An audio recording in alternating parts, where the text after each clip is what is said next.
Mercredi 16 septembre 2020, mesdames, messieurs, bienvenue au bulletin d'information sur Océan en l'air. Reprise des classes pour le compte de l'année académique 2020-2021 pour les parents, l'heure est maintenant à la réflexion sur le cadre approprié aux enfants. Et puis, mort survenue dimanche dernier du journaliste Sosten Nani, vous aurez dans cette édition des témoignages des collègues du disparu. Ainsi se présente le sommet du journal, le développement. À nouveau, bonsoir. À quelques jours de la rentrée académique 2020-2021, les parents continuent la réflexion sur le cadre à choisir un enfant pour une année scolaire réussie. Le reportage que vous allez suivre penche sur les critères de choix à considérer pour un choix judicieux. Reportage. Le 28 septembre 2020, c'est la date retenue pour la reprise des classes au titre de l'année scolaire 2020-2021. Mais avant, l'heure est au choix des écoles et établissements. Pour un choix judicieux, les parents d'élèves se basent sur un certain nombre de critères. Pour choisir un établissement à l'enfant, il faut d'abord un établissement de très bonne renommée, avec des enseignants capables d'enseigner et d'encadrer les enfants. C'est vrai qu'on se base sur les écoles qui ont de nom, mais il faut chercher à savoir si réellement quel est leur taux de réussite chaque année sur le plan national. Si les établissements sont des lieux d'apprentissage pour les enfants, c'est aussi un espace de continuité de l'éducation de base. Pour ce faire, plusieurs aspects doivent être pris en compte dans le choix de ces écoles. Il faut faire l'enquête pour savoir déjà quelles sont les dispositions qui sont prises dans cette école-là pour que l'enfant sorte non seulement avec un diplôme, mais avec un modèle éducatif donné. Si je suis un parent sensible aux questions de propreté, d'assainissement à la maison, il faut que je m'assure que dans cette école-là aussi, la propreté est un élément important. Si je suis dans une famille où j'ai une sensibilité particulière avec mon enfant sur l'habillement et que c'est une règle à la maison, je suis obligé de m'assurer si dans cette école-là, si les enseignants s'habillent bien et si les autres élèves s'habillent bien. Et si j'ai un modèle éducatif ancré sur la religion, sur les repères religieux, tout, il faut que je m'assure aussi que l'école où va l'enfant, qu'il y a une dose, n'est-ce pas, de morale, de vie spirituelle, de vie religieuse dedans. Donc, il faut qu'il y ait une sorte d'interaction entre les deux mondes.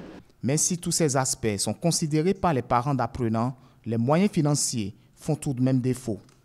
Depuis le cours primaire, c'est l'école publique que j'ai choisie pour mes enfants. C'est compte tenu de mes moyens. Si j'avais les moyens ou non, c'est privé que j'allais mettre les enfants. Parce que là-bas, vraiment, les enfants, ils arrivent à apprendre facilement, quoi. Si j'ai l'argent et je vais envoyer mon enfant en privé, parce que c'est ça qui est à la mode maintenant. C'est comme si ton enfant ne va pas en privé, c'est comme s'il est incapable. Pour se montrer plus responsable, certains parents n'hésitent pas à inscrire leur progéniture dans les établissements coûteux, parfois au-delà de leur capacité financière. Il faut tenir compte de son niveau, de son profil, tout, discuter avec l'enfant. Tu veux un bon établissement? Oui, mais nous n'avons pas encore les moyens pour ça. Voilà, pour que l'enfant aussi comprenne, pour qu'après il n'ait pas l'impression qu'on l'a embarqué quelque part pour l'humilier. Ce n'est pas toujours bien pour les enfants de vivre des crises psychologiques, des crises de relations, ou de se faire humilier quand un enfant sort de la classe, tu n'as pas payé la contribution, ou bien tu n'as pas payé le livre, tout. Pour un meilleur choix, se rapprocher d'un directeur et d'un coach en charge de l'éducation s'avère indispensable. La route des pêches de Cotonou a été réhabilitée et connaît une profonde métamorphose. Soulagement pour les riverains de la localité. Suivez cet élément réalisé par notre rédaction.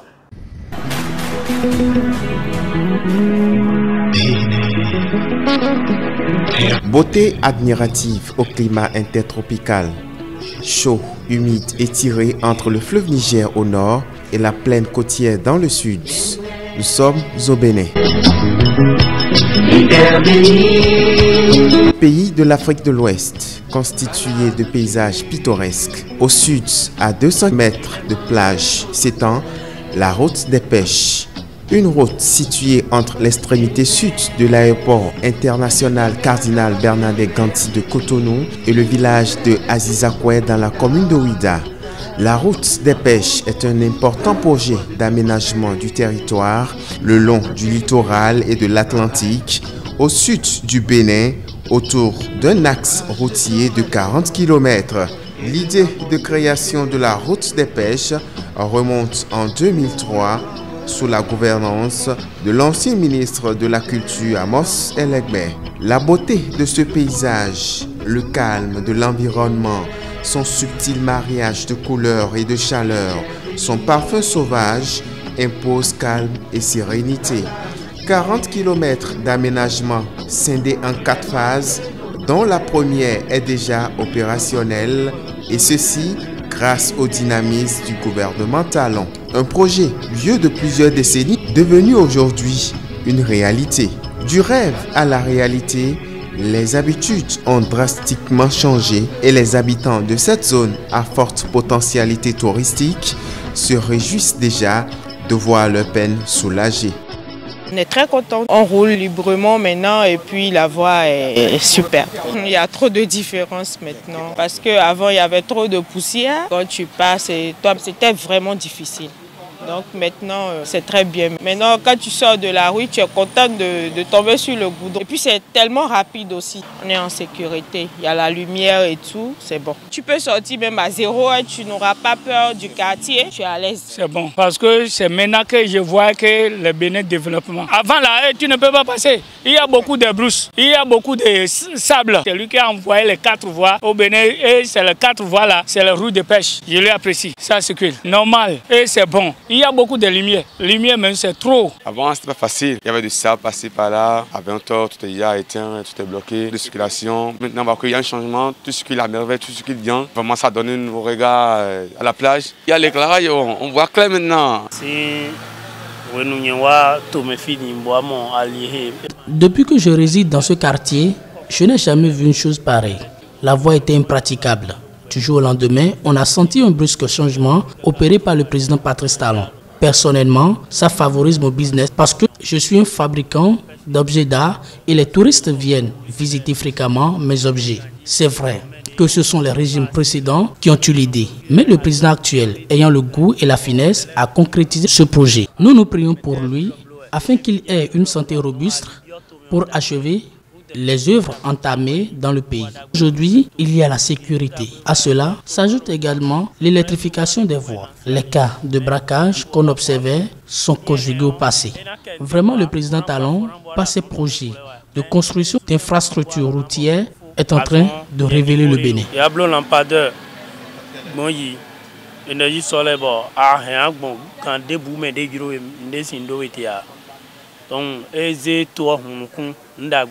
Se refaire une santé et se procurer du plaisir dans un environnement pittoresque, sécurisé et paysager, c'est parcourir la route des pêches. Les travaux sont en cours de réalisation d'une linéaire de 36,80 km ainsi que les bretelles d'Adunko Kokokodji et Avlekete Pao. Le directeur des infrastructures et des transports lors du lancement officiel de la deuxième phase du dit projet. Ici, là, ce n'est pas un point significatif. Si on fait le bitume, on s'arrête ici.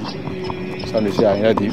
Tant que je n'aurai pas de visibilité pour conduire le projet jusqu'à Ouida, on arrête tout. Donc nous avons tout arrêté effectivement pour donner naissance à la phase 2 de ce projet qui sera réalisé par l'entreprise chinoise Xinxin Group, si nous tenons dans notre chronogramme. Et c'est également cet emplacement symbolique qui a donné naissance au redimensionnement de la phase 1 pour faire de ce projet nécessaire mais un peu dimensionné pour une durée limitée, un projet plus durable. La route des pêches fait peau neuve, les riverains également, un changement qualitatif à mettre à l'actif du régime du nouveau départ.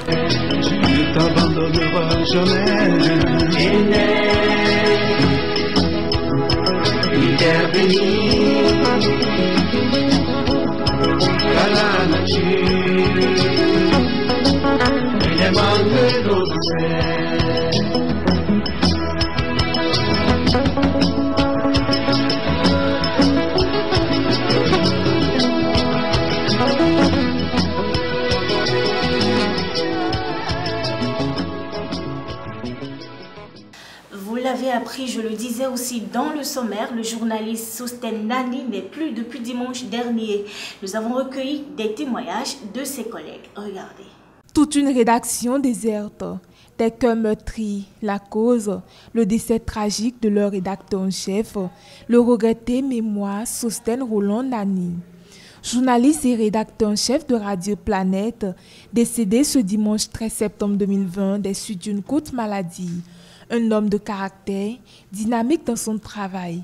Ses confrères en témoignent. C'est quelqu'un qui est assez rigoureux. Quand vous lui confiez un travail, il met toute la rigueur qu'il faut pour pouvoir vous livrer un bon travail. Donc des fois, moi je suis regardant avec les collaborateurs, mais lui il met la pression pour que les résultats tombent tels qu'on lui aurait recommandé.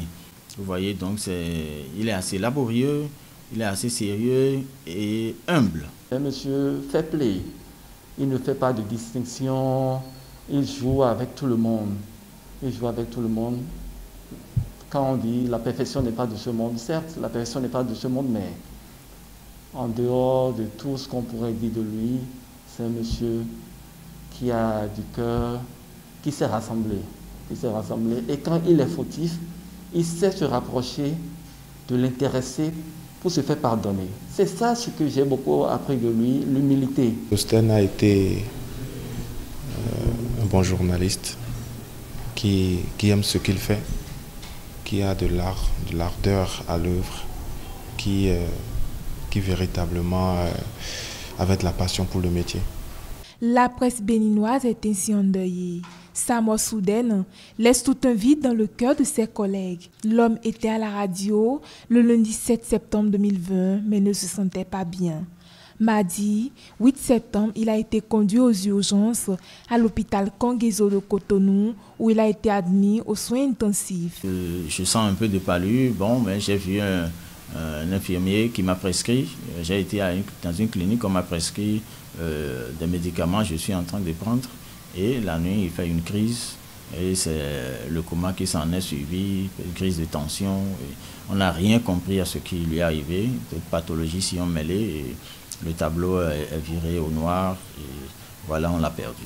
Pour le directeur de la Radio Planète, l'homme savait que son heure pour rejoindre le Père Céleste était proche, car sa présentation du journal Parler du lundi 7 septembre 2020 en dit long, a-t-il conclu. C'est lui qui a présenté l'édition du journal de 13h. Et à la fin, il a une phrase qu'il a toujours prononcée quand il est à l'antenne, le meilleur reste à venir. Il dit toujours, le meilleur reste à venir, pour se donner du courage, pour donner de l'espoir à tout le monde. Et le jour-là, quand il a remercié les auditeurs, moi j'ai lancé ici, le meilleur reste à venir, mais il n'a pas dit ça. Et j'ai dit, appelez-le moi, je vais lui tirer les oreilles. Pourquoi? Le meilleur ne va plus venir, il va me dire ça. Mais on a commencé par blaguer et on n'a plus parlé de ça. Âgé de 47 ans, Sosten Roland Nani laisse ainsi derrière lui 2 orphelins et une veuve. Ainsi se referme ce bulletin d'information. Merci de nous avoir suivis. Restez fidèles au programme de votre web TV Océan Online.